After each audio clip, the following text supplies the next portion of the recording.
Welcome back to Watts the Obsession True Crime. This video is going to feature photos of Chris Watts throughout the years from the time he was 2 until, well, when he was arrested. It's also going to feature the police interview with Chris Watts' best friend, Mark Jameson, who had been Chris Watts' best friend since high school. And Mark Jameson was really described as being the only person in Chris's life who wasn't a family member who was close to him at all or throughout his life, other than, of course, Shanann and his children once he got married. From Chris Watts' childhood pictures, we learned some things about him. He didn't really smile much. He kind of always has this stoic, deadpan look on his face, except for when he is doing his mechanic work. You see him crack a smile sometimes there. Apparently, he worked at Walmart. We see him in a Walmart wearing a Walmart uniform, and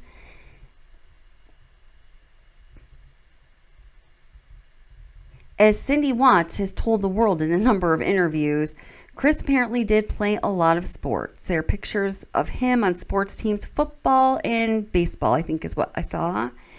And then through Mark Jameson's interview, we also learn a lot of things about Chris Watts, his marriage to Shanann, and the whole family relationship dynamic that impacted Chris and Shanann's marriage. So please take a listen, leave a comment down below, let us know what you think, and I hope you enjoy the photos.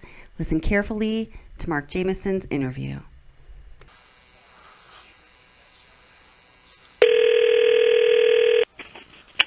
Hello? I can speak to Mark, please. This is him. Hi, Mark. My name is Matt Saylor. I'm an agent with the Colorado Bureau of Investigation. How are you doing? I'm doing pretty good, sir. How about yourself? Doing good, thanks. Hey, the reason I'm calling is we're doing some follow-up on the Watts case, and it's my understanding that you are a friend of theirs. Is that correct? Yes, I am. Okay. Would you have a couple minutes to speak to me about it? Yes. Okay. First of all, let me just get some identifying information from you. Okay. What is your last name? My last name is Jameson. How do you spell it? Jamieson. Okay. And date of birth for you? Is this the best phone number to get a hold of you? Yes, it is. Okay. And how did you know Shanann and Chris? Me and Chris have been best friends for almost 25, 30 years. So I've been in and out of their lives quite a bit over the years. I've met Shanann on multiple occasions. I've met their daughters multiple occasions, and me and Chris would stay in contact via a phone call or a text message, or if we would go see each other. Okay. So were you friends with Chris before he met Shanann? Yes, I was. Okay. Well, yeah, I guess for 25 years you would be, huh? Yeah. You guys grew up together then? We did. Okay. So did you live in North Carolina then? Yes. Okay. What took you out? I believe when, I'm in the Navy, so I got stationed out here. Oh, okay. Yeah. Okay. When's the last time you talked to Chris? I talked to him, I think it was Tuesday before that Wednesday he had confessed. And it was just through a text message. Okay. But that was the last time I had contacted him.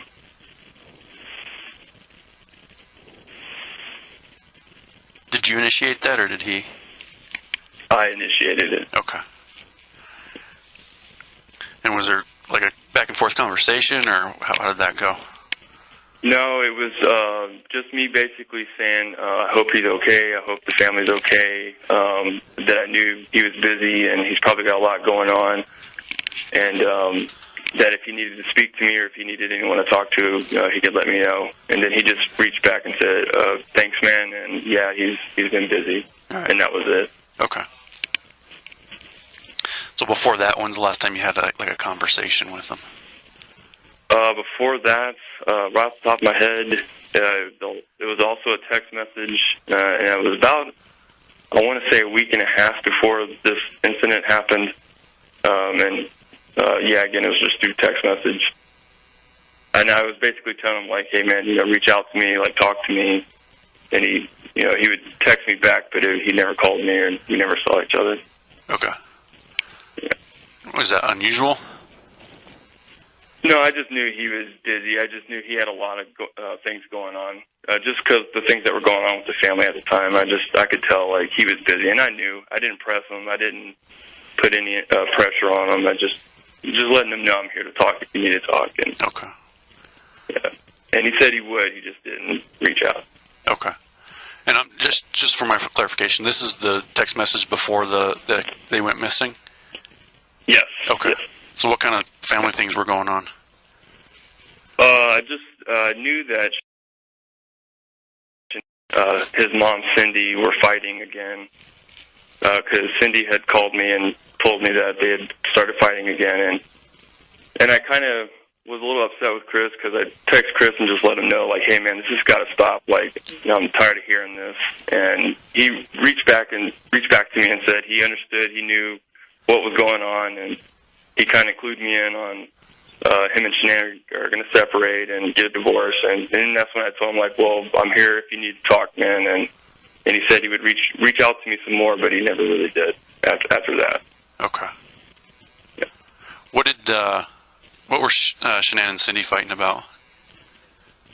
She said that, and this is coming from Cindy, that Cece had a food allergy to chocolate, and I guess Cece ate a whole bowl of Hershey Kisses, and Shanann came into the living room and was just yelling at Cindy and, telling her she's trying to kill her baby or something like that because of the food allergy. And Cindy had no idea, and she claimed she had no idea about it. And they had this huge argument, and she ended up kicking Shanann out of the house, telling her, to leave.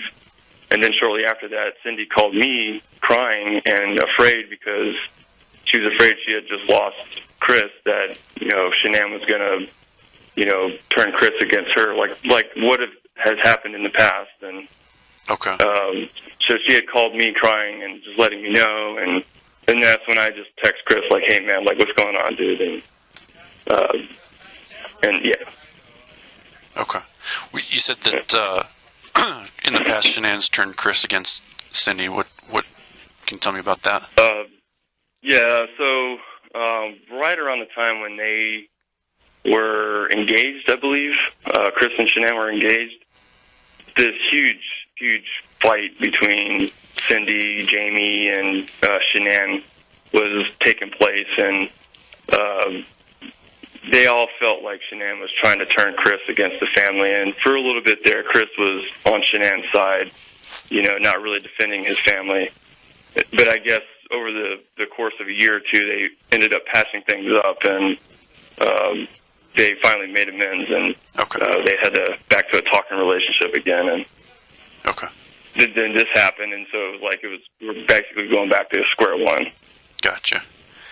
And so could you tell, was Chris taking Shanann's side again in the fight about the food allergy thing?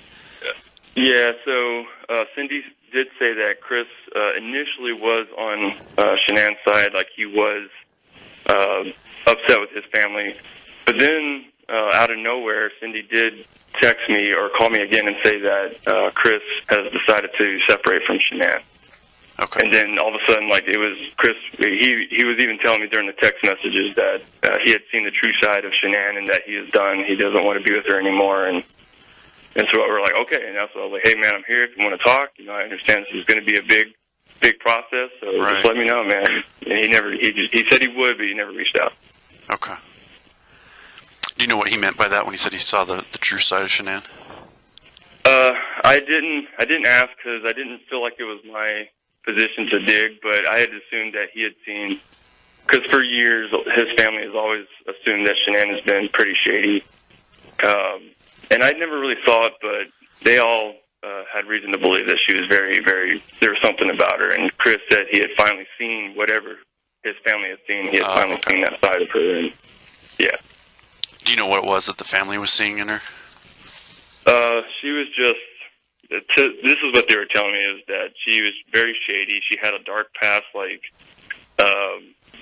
I don't know, like sleeping with her old boss, and even while she was seeing Chris, and money issues with her boss. She was just very conniving, and that was what they were telling me. Now, when I saw Shanann, I didn't see any of that. Like, she was always very pleasant. Okay. Yeah.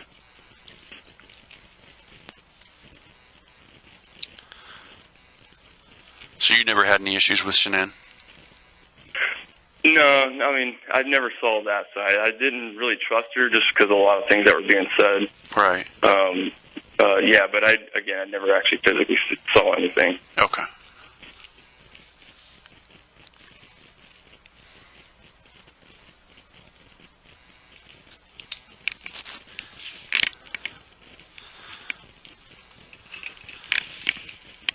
Sorry, my pen just died. I had to find another one.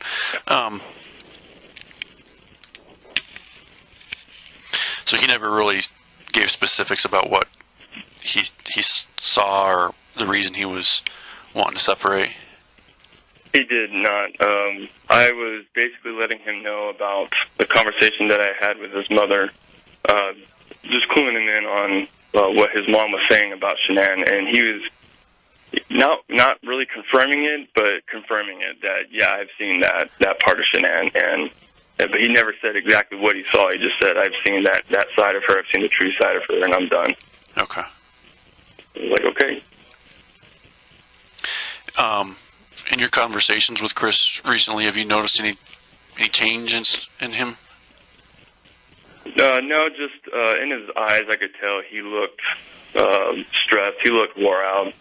But he's always been Chris. He's never been anything but that. Like, no signs of a dark side to him or anything. Chris has always been a nice guy. Always been a good guy. He's been a great friend.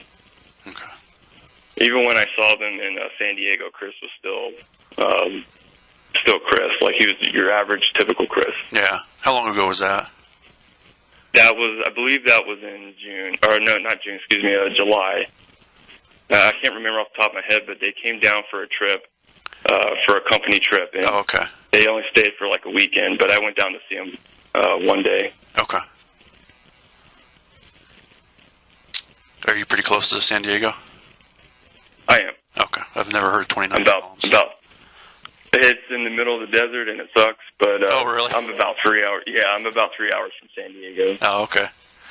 So you're in the Navy in the middle of a desert? Yeah, I'm a Navy corpsman, so we're stationed with the Marine Corps. Oh, okay. Anytime we do their medical, so we have to.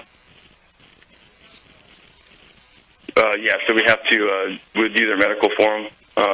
But so anytime wherever the Marines go, we go. Gotcha. And they give me orders out here to the other.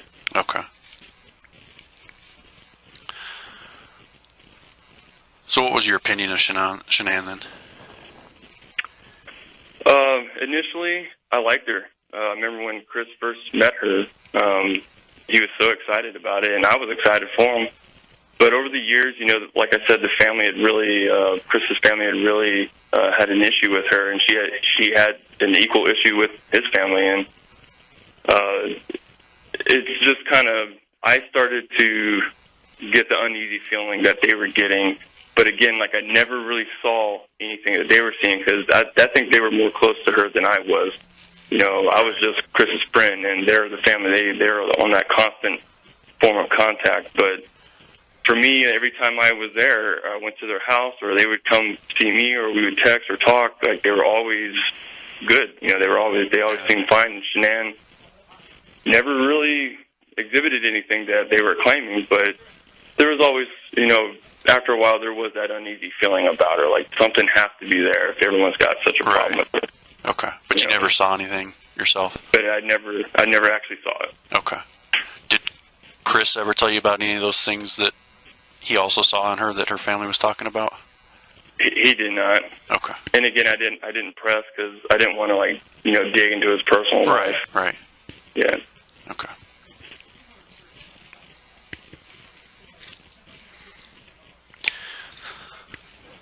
And obviously you liked Chris because you were friends with him for 25 years, but what can you tell me about him?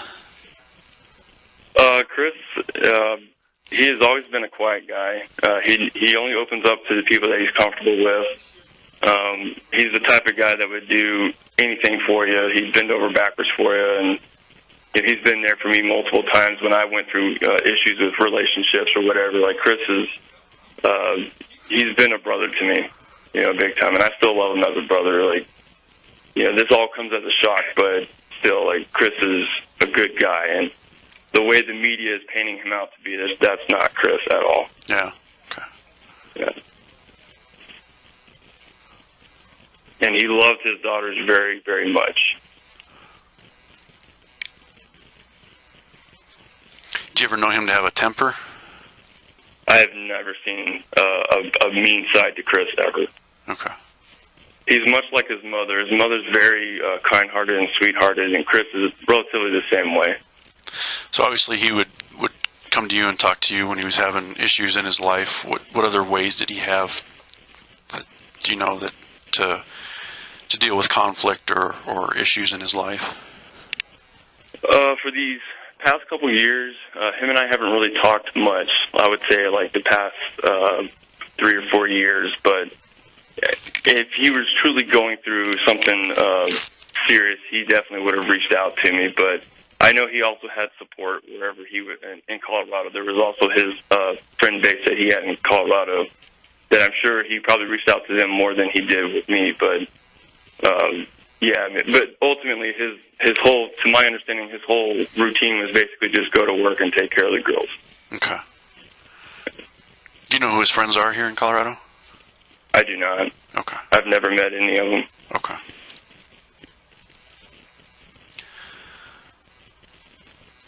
How about any other friends of his that you know of that we could talk to? Off the top of my head, I honestly don't know. Okay.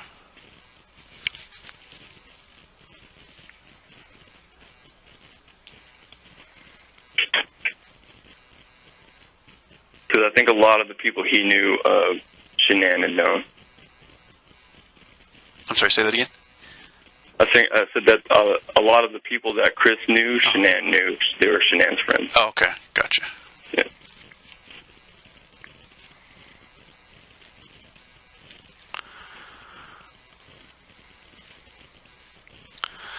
All right. Is there anything else that you think we should know about either Chris or Shanann or their relationship or the girls or anything else?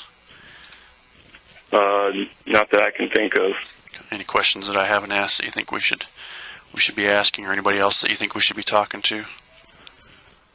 I'm sure you guys have already reached out to his family or his sister. And Yeah, we're in. Okay.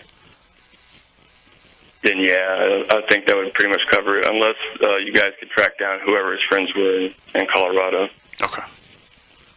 Like the friends of their families. Right. I don't know who they were friends with, but. Okay. All right. Well, if you got like a pen and paper, I'll give you my contact information in case something comes to mind.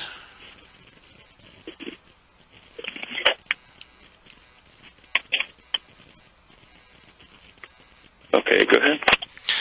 My name is Matt Saylor, Sailor. Okay. Just like the Navy. Yeah, right on. And I'm an agent with the Colorado Bureau of Investigation, CBI.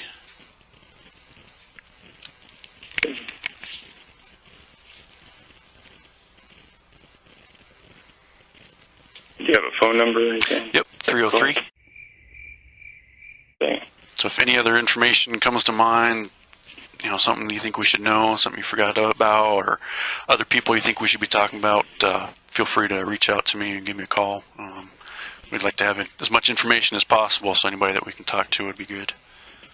Absolutely. I do have a question for you, and without you, I guess, divulging anything that you can't, am I expected to be appearing in court or anything, just because I have to let my chain of command know that they're already tracking about this issue, and I just have to let them know if I'm going to be making an appearance? I wouldn't anticipate that. Obviously, those decisions are made by the district attorney, but and I can't say what evidence they're going to use, what witnesses they're going to use, but it's not like you have any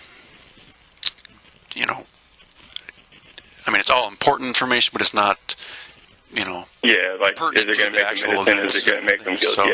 So, so, I mean, you'll go into my report as a witness just because I talked to you, but I wouldn't anticipate you having to be called for trial. Okay. But I can't rule it out, obviously. So. Right. Any other questions I can answer or try to? That's it. Okay. All right. Well, I appreciate your time. Appreciate you talking to me today. Yeah. Thank you very much. All right. Thank you, sir. Have a good day. All right. You too. All right. Thanks. Bye. Yep.